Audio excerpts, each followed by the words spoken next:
அன்பின் பரலோக பிதாவே, இயேசுவின் நாமத்தில் உங்கள் பிள்ளைகள் ஒவ்வொருவரையும் ஆசீர்வதிப்பீராக. கர்த்தரின் ஆசீர்வாதமே ஐஸ்வரியத்தை தரும் என்று சொன்ன வேத வசனத்தின்படி உங்களுடைய பிள்ளைகள் ஆசீர்வதிக்கப்படும்படியாக இதை கேட்கிற கவனிக்கிற ஒவ்வொரு குடும்பத்தையும் ஒவ்வொரு வீடுகளையும் இயேசுவின் நாமத்தில் ஆசீர்வதிக்கிறோம். தகப்பனே, இருதயத்தின் கதவுகளை திறப்பீராக, ஆசீர்வாதத்தை கொடுப்பீராக. இயேசுவின் நாமத்தில் பிதாவே, ஆமென்.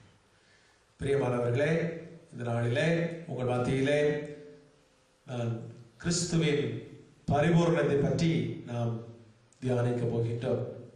பரிபூர்ணம் என்றால் என்ன என்று சொல்லி அதற்கு ஆதாரமாக நீதிமொழியின் புஸ்தகம் 28ஆம் அதிகாரம் 20ஆம் வசனத்தின்படி உண்மையுள்ள மனுஷன் பரிபூர்ண ஆசீர்வாதங்களை பெறுவான். உண்மையுள்ள மனுஷன் பரிபூர்ண ஆசீர்வாதங்களை பெறுவான். பரிபூரணம் என்றால் என்ன என்று சொல்லி பார்க்கும் பொழுது, பரிபூரண என்றால் அது சம்பூர்ணம், அது எல்லாவற்றிலும் நிறைவு உள்ளதுதான். அந்த பரிபூரணத்தை நாம் முதலில் பார்க்க வேண்டும் என்று சொன்னால், எகிப்து தேசத்திலே தேவன் அங்கே பரிபூர்ண விளைவை கட்டளையிட்டார். ஆதியாகமம் 41ஆம் அதிகாரம் 29ஆம் வசனத்தின்படி எகிப்து தேசம் எங்கும் பரிபூர்ண விளைவு உண்டாயிருக்கும். அது 7 வருஷம் என்று சொல்லி பார்க்கிறோம். பரிபூர்ணம் என்று சொன்னால் 7 வருடங்கள் ஒரு பரிபூரணத்தை குறிக்கிறது என்று சொல்லி பார்க்கிறோம். நம்முடைய வாழ்க்கையிலும் ஒரு பரிபூர்ண அளவை தேவன் கட்டளையிடும்படியாக காத்திருக்கிறார். 7 ஆண்டுகள் உங்களுக்கு பரிபூரணத்தை தேவன் கட்டளையிடும்படியாக, அந்த 7 ஆண்டுகளுக்கு பிறகு மீண்டும் ஒரு பரிபூரணத்தை உங்கள் வாழ்க்கையில் தேவன் கட்டளையிட காத்திருக்கிறார். அந்த பரிபூரணம் என்று சொல்லும் பொழுது நம்முடைய வாழ்க்கையில் ஒரு பரிசுத்தம் அவசியம். பரிபூரணம் குறையப்படாதபடிக்கு, அந்த பரிபூரணம் நம்ம விட்டு எடுத்துக்கொள்ளப்படாதபடிக்கு நம்ம வாழ்க்கையில் ஒரு பரிபூரணத்திற்கு ஒரு பரிசுத்தம் ஒரு அவசியம். பிரியமானவர்களே, தேவன் அங்கே யோசேப்புக்கு காண்பித்த சொப்பனத்தின் அர்த்தத்தின்படி அங்கே பார்வோனிடத்தில் சொல்கிறார், பரிபூர்ணமாய் விளைகிற 7 வருஷத்திலே அவர்கள் 5இன் ஒரு பகுதியை உமக்கு கொடுப்பார்களாக. இந்த நாளிலே 10ல் 1 கொடுக்கிறதுக்கே அவர்கள் முழித்துக் கொண்டிருக்கிறார்கள். அந்த நாளிலே பரிபூர்ணமாய் ஆசீர்வதிக்கப்படும் பொழுது அவர்களை 5இல் ஒரு பங்கை கொடுக்கும்படியாக அங்கே கட்டளை பிறப்பிக்கப்பட்டது. பிரியமானவர்களே, நம்முடைய வாழ்க்கையிலே பரிபூர்ணமாக மிகுதியான பலனம் பெறுவோம் என்று சொன்னால் கர்த்தருக்கு 5இல் ஒரு பகுதியை கொடுக்கும்படியாக நம் கட்டளை பிறப்பப்படுகிறது.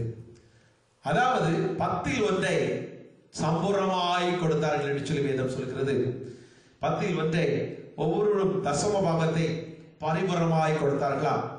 2 நாளாகமம் 31ஆம் அதிகாரம் 5ஆம் வசனத்தின்படி இந்த வார்த்தை பிரசித்தமான போது இஸ்ரவேல் புத்திரர் தானியத்திலும் திராட்சரசத்திலும் எண்ணெயிலும் தேனிலும் நிலத்தின் எல்லா வரத்திலும் முதல் பலன்களை திரளாய் கொண்டு வந்து சகல விதத்திலும் தசம பாகமாக பரிபூர்ணமாய் கொடுத்தார்கள்.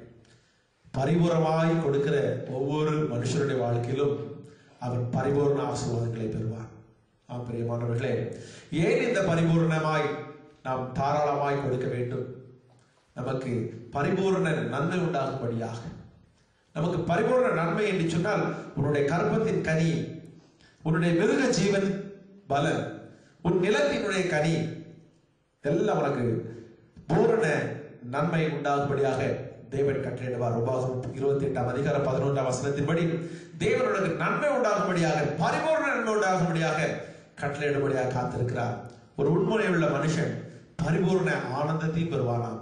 ஹல்லேலூயா.